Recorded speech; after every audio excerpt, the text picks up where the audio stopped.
understanding how trends emerge, how breakouts turn into trends, and also understanding when an ongoing trend is turning into a reversal are important skills when it comes to understanding your price charts. So let's try to decode your price charts and get a deeper understanding of our trends. So what we can see is on the left side, the market was in a downtrend. In a downtrend, price typically makes lower lows and lower highs, but this sequence eventually stops. And here we can see this is the last lowest low. And then you can see the price is making equal lows. It's having problems breaking into new low. And at the same time, it's making equal highs. So this previous downtrend structure is not continued. Having a consolidation where the price is going sideways for a while during a trend is very normal. However, when a sideways consolidation keeps on going and going and going and the trend is never continued, this is what we then call accumulation and distribution phases. And the longer such a phase continues, the less likely it is for the trend to continue into the previous direction, as the strength are shifting here during those accumulation and distributions. In such cases, what we are doing is we are drawing the zones. We are not really interested in looking for trend continuations. Of course, in some cases, they might be a continuation, but more often than not, what you will see is that the price is starting to tend to gravitate towards the highs here. Breakouts will often occur, but how the breakout is performing and how it is shaping on your chart is much more important than just seeing the price close above a previous high. What we can see is that the price rallied all the way from the low of the range to the top and then shot above it. There was no hesitation here at the previous resistance at all. So this is a high probability signal that the trend is now reversing and turning into an upside bullish trending scenario. During then the new bullish trend, traders are waiting for consolidations. Consolidations are price moves against the ongoing trend. So we can see that here in this case, we have a short period where the market is moving lower. What is really important to analyze in this case is how deep those consolidations are going to be. The shallower the consolidation, the less strong this reaction is, and the more it confirms the previous uptrend. So ideally, you want to look for short consolidations that don't go too deep, and then what you're doing is you're waiting for the market to make a new higher high. You should always compare your trend waves, so the waves that go into the trend direction, versus the consolidation waves. So in this case, we can clearly see that the bullish price waves are much longer than this consolidation. This shows a healthy balance, and it shows that the ongoing bullish trend is very, very strong. The more selling you see and the shorter the impulsive waves are, the weaker a trend is. We can see the price is struggling here a little bit. It's not moving higher as quickly, but the price is never breaking the trend structure. So at no point is the price violating previous lows. As long as the higher low structure is in place, the trend is not broken, and focusing on the ongoing trend usually means much higher probability trades than trying to catch a reversal when there are no imminent signs that the bullish trend is broken or slowing down. We can very nicely see that during a trend, price is often retesting previous resistance as support. This again shows a healthy trend structure and confirms that the bullish mode is still active here. You are still looking for impulsive trend waves that go into that direction. There are no signs that the trend is slowing down at the moment. Now we are starting to see signs of bullish weakness, and maybe the bears are coming into the market. Maybe there's some profit taking going on the longs as well.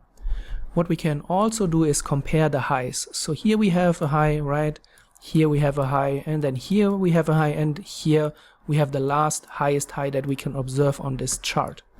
What we can see is that the distance between the highs is becoming smaller and smaller. That's not a great signal if you are long and if you are looking for bullish signals. At the same time, we can also see that the consolidation phases are becoming a little bit stronger each time and a little bit longer as well. So a few more signs that here the bullishness is starting to fade slowly in this chart. The price has not broken any lows though, and the price continued to make higher lows here.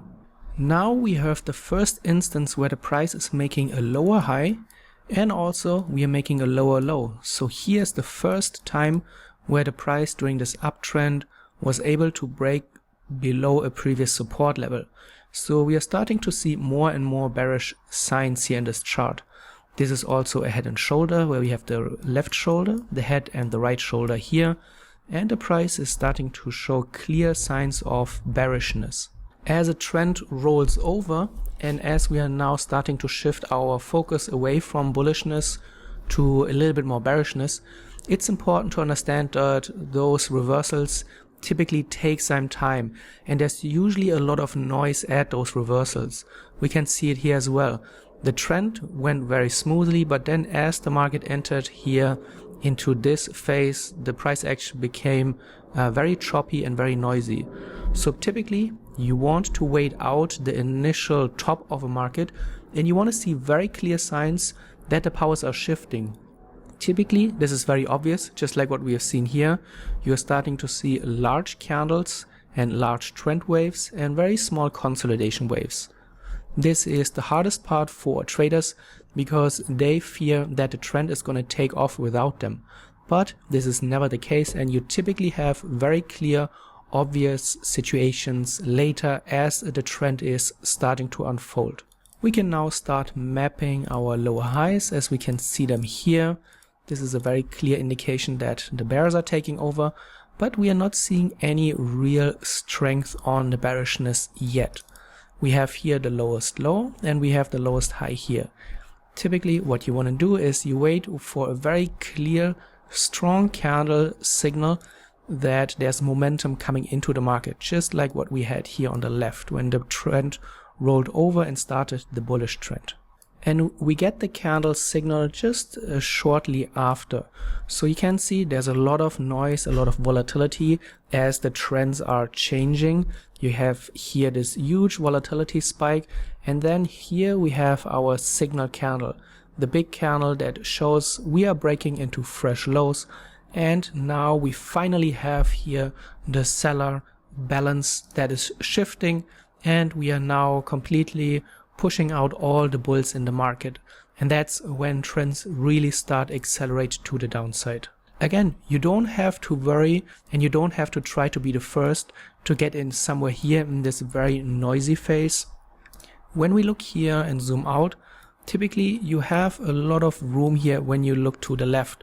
So you don't need to fight over those very few points at the top, but what you want to do is wait for a clear sign, because typically there's a lot of room here to find profitable opportunities. And when those new trends emerge and when those new trends start, typically you have much better trading opportunities where the trend is picking up momentum and moving in almost straight lines. Of course, it's not linear and it's never in a straight line, but you typically see something that is much easier to trade and handle than those volatile tops here at the top. Following the price action, you can see how this bearish trend evolves and unfolds very clearly and very nicely. We are breaking into the first resistance area. We are now making our way into the bottom here that we've identified previously. At that point, it is a wise idea to take profits or at least manage your trade in a way where you maybe pull your stop loss, maybe take partial profits, take something off the table. Because the likelihood that we're going to see maybe not a reversal, but a bounce where you can give back substantial portions of your profits is quite high. And this is then how you understand trends, reversals, accumulations, distributions, and breakouts. I hope you enjoyed the video. Let me know in the comments below what you think.